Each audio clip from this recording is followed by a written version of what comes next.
네, 여러분 반갑습니다. 계속해서 우리는 로잔 운동에 미친 WCC의 영향에 대해서 살펴보고 있습니다. 우리 교재 로잔 운동의 좌표와 전망 책을 함께 보면서 살펴보겠습니다. 자, 네 번째로 생각할 것은 약화된 선교의 핵심 사역입니다. 어, 계속해서 말씀드렸다시피 WCC의 에큐메니칼 선교 신학은 세상의 모든 것을 다 선교의 대상으로 삼고 정의와 평화와 생명 살림을 위한 모든 일을 다 선교의 과제로 포함한다. 이렇게 말씀드렸죠. 그러다 보니까 이제 나타나게 된 것이 결국 선교의 핵심 사역이 약화되는 것으로 나타나게 되죠. 그래서 핵심 사역을 인정하지 않는 게 에큐메니칼 선교 신학이고 통전적 선교 신학입니다. 자, 전통적인 선교에서는 사회 봉사를 하지 않은 것이 아니죠. 당연히 전통적인 선교 역시 사회 봉사를 열심히 했습니다. 뭐 학교 사역, 병원 사역, 고아원 사역, 각종 복지 사역, 다양한 봉사 사역을 수행하였고 그 일의 양으로만 보면 뭐 사회 봉사를 더 많이 하였다고도 볼 수 있습니다. 그 순서에서도 항상 복음 전도를 먼저 한 것은 아니고 상황에 따라서 사회적 책임을 먼저 하고 적절한 복음 전도의 여건이 될 때 이제 복음 전도를 했죠. 하지만 전통적인 선교는 어찌되었든 선교의 궁극적인 목표는 항상 영혼 구원으로 정했고 영혼 구원을 위해서는 복음 전파가 여전히 필수적인 사안이었기 때문에 복음 전도가 늘 핵심적 사역의 위치를 점유하고 있었습니다. 사회 책임으로서의 봉사를 열심히 감당했지만 사회적 책임은 여전히 핵심 사역을 위한 부차적인 사역 혹은 복음 전도를 위한 다리로서의 사역을 의미했다라고 볼 수 있습니다. 그러니까 전통적인 선교에서는 반드시 핵심 사역이 있고 그것을 도우려는 어떤 부차적 사역이 이렇게 구분되어져서 생각되어졌던 것이죠. 그런데 에큐메니칼 선교는 이런 전통적 의미의 선교와 이제 차이점을 지니게 됩니다. 1952년 하나님의 선교 개념의 탄생과 함께 복음 전도를 핵심 사역으로 보던 전통적 선교로부터 사회 책임을 선교의 핵심으로 보는 그런 선교로 이동하죠.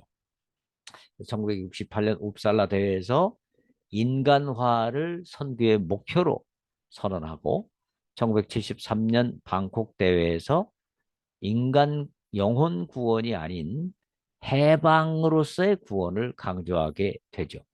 이런 경향에 대해서 복음주의자들의 반발이 강하게 일어나자 에큐메니칼 진영은 1975년 나이로비 대회 때부터 양쪽을 다 강조하는, 즉 인간화만 강조했던 WCC가 복음화도 똑같이 중요하다라는 이 통전적, 소위 말하는 통전적 선교 신학을 전면에 내세우면서 복음화와 인간화가 동일하게 중요하고 영혼 구원과 사회 구원이 동일하게 중요하다. 이런 점을 부각하기 시작했습니다. 이런 점에서 이 WCC가 주창했던 통전적 선교 신학과 전통적 선교 신학의 차이점은 결국 선교에 있어서 핵심 사역을 인정하느냐 하지 않느냐라는 것이라고 볼 수 있습니다. 모든 것이 다 선교의 목표가 되고 모든 사역이 다 동일한 중요도를 지닌 것으로 보는 것. 이게 이제 에큐메니칼 진영의 통전적 선교 신학이죠. 에, 자, 그다음에 이제 이런 그 통전적 신학이 이 로잔 신학에 어떻게 영향을 미쳤는가 하는 것을 보겠습니다. 그렇다면 핵심 사역을 인정하지 않는 에큐메니칼 신학이 로잔 신학에 어떤 영향을 미쳤겠는가? 쉽게 예상할 수 있는 대로 초창기에는 로잔 진영은 핵심 사역을 사회적 책임으로 바꾸거나 핵심 사역을 인정하지 않는 그런 에큐메니컬 신학을 당연히 거부했죠. 물론 로잔 진영 역시 사회적 책임이 교회와 그리스도인의 중요한 사명이다. 이것은 인정했지만 그것은 교회의 선교 사역이기보다는 그것은 교회의 대사회적 윤리적 책임으로 인식을 했고요. 그래서 교회가 희생적으로 해야 할 일 중에서 복음 전도가 최우선이다. 이런 표현을 로잔 언약 6장에 언급했습니다. 그래서 여전히 복음 전도에서 어, 핵심이 있다. 이것을 강조했습니다. 물론 로잔이 복음 전도와 사회적 책임의 관계를 명확하게 정립하지 않고 다소 좀 불분명한 어조로 정리함으로 말미암아 둘 사이의 관계에 대한 논쟁의 불씨가 남아 있었던 것은 사실이지만 어찌되었든지 적어도 로자는 복음 전도가 우선적이고 핵심적인 사역이다. 이것은 분명히 했습니다. 마닐라 선언에 가도 여전히 복음 전도가 우선적이며 핵심적인 사역이다. 이것은 언급되고 있습니다. 예를 들어서 일부 사항은 복음과 사회적 책임이란 제목 하에 우리의 주된 관심은 복음에 있으며 모든 사람이 예수 그리스도를 구주로 영접할 기회를 얻도록 하는 데 있으므로 복음 전도가 우선이다. 이렇게 선언했고요. 맺은말에서 그러니까 마닐라 선언문 마지막 맺은말에서 로잔에서 우리는 온 세상의 복음화를 위해 함께 기도하고 계획하고 일할 것을 언약했다. 이렇게 언급함으로써 복음화의 과제가 핵심적이고 중요한 사역임을 언급했습니다. 하지만 마닐라 선언에는 사회적 책임 역시 어느 정도 강조되어 나타납니다. 즉, 통전적 선교의 모습이 어느 정도 나타난다라는 것이죠. 예를 들어서 신앙 고백 9항은 우리는 정의와 평화의 하나님 나라를 선포하고 개인적이든 구조적이든 모든 불의와 억압을 고발하면서 이 예언자적 증거에서 물러나지 않을 것을 단언한다. 이렇게 선언함으로 말미암아 에큐메니칼 진영의 통전적 선교 경향이 일정 부분 나타나게 되는 것이죠. 그런데 이제 제3차 케이프타운 서약에 오게 되면 에큐메니칼 그 통전적 선교 신학의 영향이 더 강하게 나타나는 것을 보게 됩니다. 일부 7장 B항에서 우리는 모든 민족에게 복음을 전하기 위해 가능한 모든 수단을 동원하고자 했던 로잔 운동의 처음 목적에 다시 새롭게 헌신한다. 이렇게 분명히 말했지만 일부 7장 B항에서 케이프타운이 로잔 운동의 처음 목적에 새롭게 헌신한다는 것을 언급한 바로 직후 C항에서 이런 이야기를 합니다. 우리는 소외되고 억압받는 자들과 연대하고 그들을 지지하는 행위를 포함하여 정의를 증진하는 일에 새롭게 헌신한다. 우리는 악에 대한 이러한 투쟁을 영적 전쟁의 차원으로 인식한다.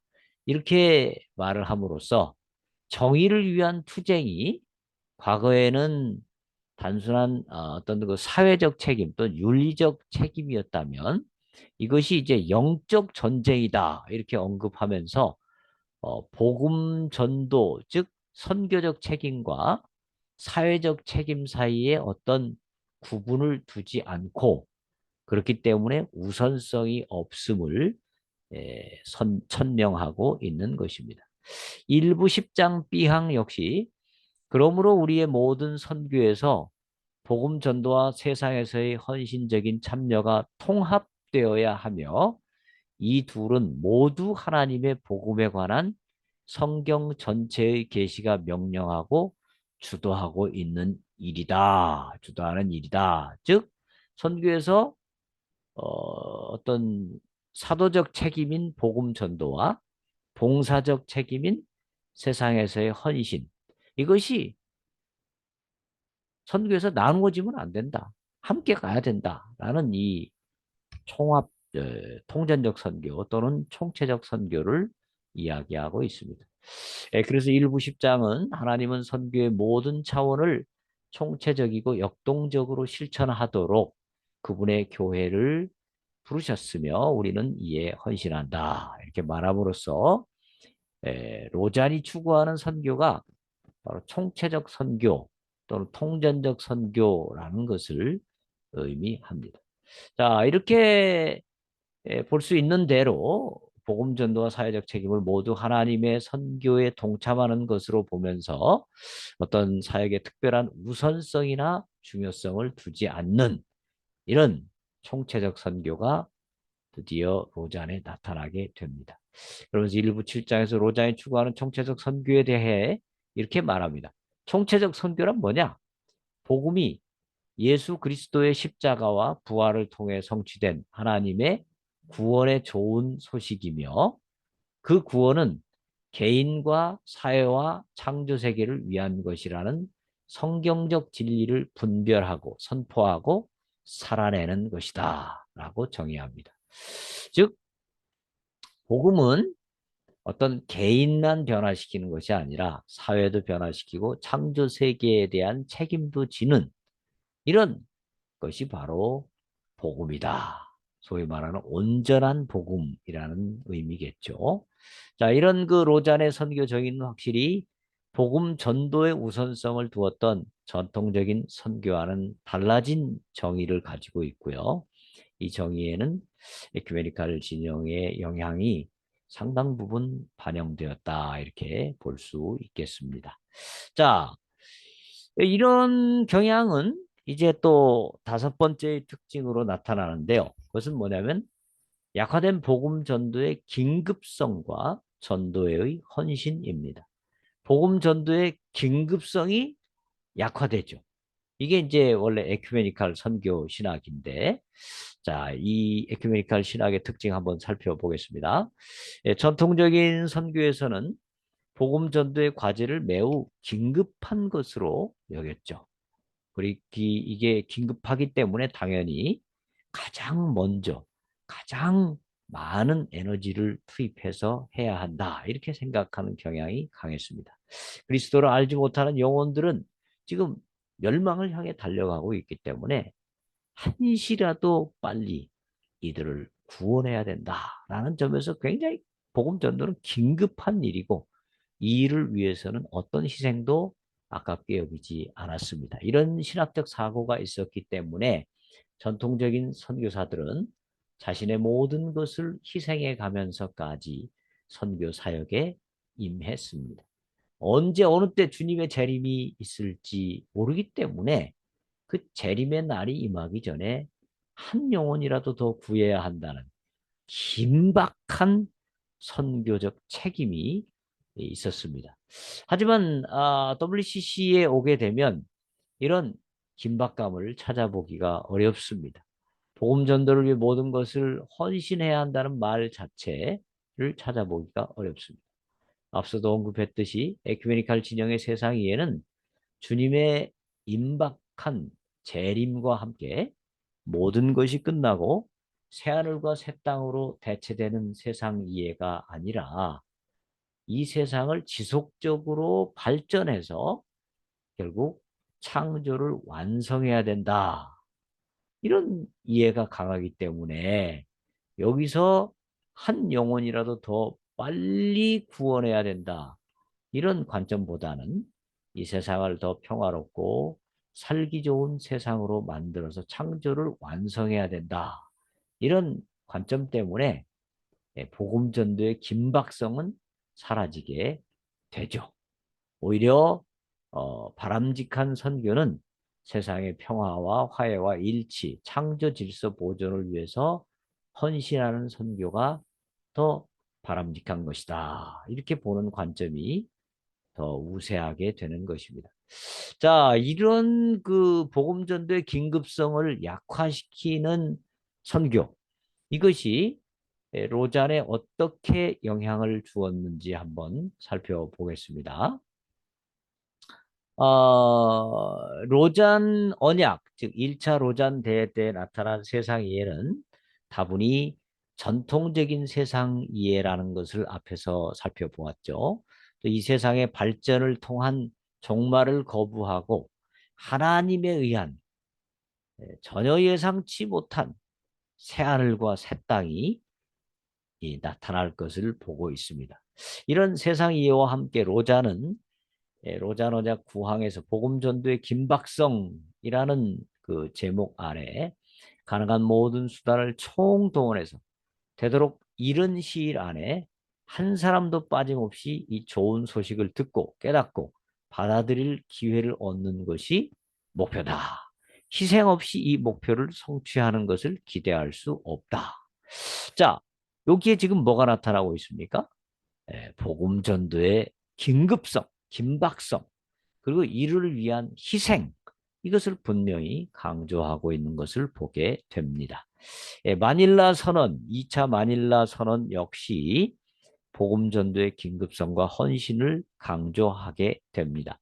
예를 들어서 마닐라 선언 신앙 고백 21항은 그러므로 우리는 주님이 오실 때까지 신실하고 긴급하게 그리고 희생적으로 복음을 선포할 것을 결의한다.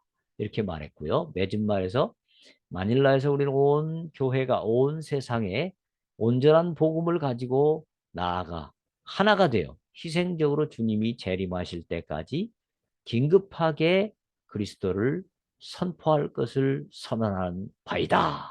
이렇게 결론을 지으면서 로잔 운동이 지향해야 할 선교는 복음 전도를 위한 긴급한 헌신, 그것을 강조했습니다. 그러나 케이프타운에 오게 되면 이러한 긴급성과 헌신을 찾아보기가 어렵습니다. 물론 케이프타운에도 복음 전도에 대한 언급이 없는 것은 아닙니다. 케이프타운 1장 8절은 인류는 하나님을 거역하고 하나님의 권위를 거부하며 하나님의 말씀에 불순종했다. 그것은 인류에게 헤아릴 수 없는 비참한 결과를 남겼으며 하나님의 창조 세계를 심각하게 훼손했다. 이런 절망적인 상황에서 성경의 복음은 실로 복된 소식이 아닐 수 없다. 이렇게 언급하면서 바울의 선교적 목표는 모든 나라들 가운데 믿음의 순종을 일으키는 것이었다. 이렇게 언급합니다. 그리고 일부 7장 B항에서는 우리는 모든 민족에게 복음을 전하기 위해 모든 가능한 수단을 동원하고자 했던 로잔 운동의 처음 목적에 다시금 새롭게 헌신한다. 이렇게 언급하면서 결국 복음 전도의 헌신을 강조하고는 있습니다. 그러나 또 케이프타운은 복음 전도가 가장 우선적이고 핵심적이라는 이 우선성, 핵심, 긴급성 이런 표현이 없습니다. 그 결과 로잔이나 마닐라에서 보여주었던 로잔 복음 전도의 긴급성과 이를 위한 헌신과 같은 모습을 찾아보기가 어렵습니다. 결국 로잔 운동이 갈수록 더 에큐메니칼 신학의 영향을 많이 받고 있는 것이 아닌가 하는 것을 생각하게 하는 대목이 아닐 수 없습니다. 그래서 우리가 살펴본 바로는 이 에큐메니칼 신학이 로잔에 어떤 영향을 미쳤느냐. 이 세상을 너무 긍정적인 차원으로만 보는 견해, 또 선교의 과제를 너무 폭넓게 보게 만든 것, 또 선교에 있어서 사회적 책임을 강화하는 것, 또 거기에 비해서 선교의 핵심 사역이 약화되고 복음 전도의 긴급성과 헌신 등이 약화되는 이런 모습을 우리가 볼 수 있게 됩니다.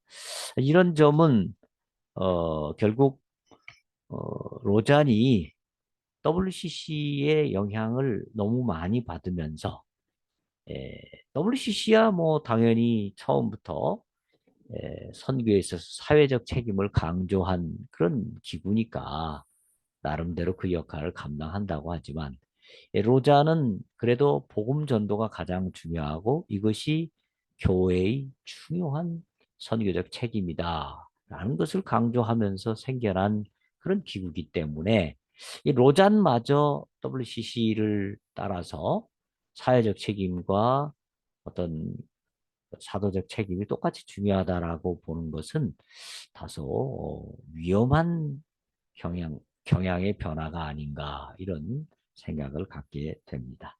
네, 그래서 우리가 이 로잔이 WCC를 따라가기보다는 WCC와는 다른 WCC는 WCC대로 역할이 있겠죠. 그러나 로자는 역시 교회가 해야 될 가장 중요한 사역인 복음전도 사역에 더 우선성을 두고 긴급성을 두고 가는 것이 세계 복음화를 위해서 기여하는 길이 아닐까 이렇게 생각을 해보게 됩니다. 네, 거기까지 하도록 하겠습니다. 여러분 수고하셨습니다.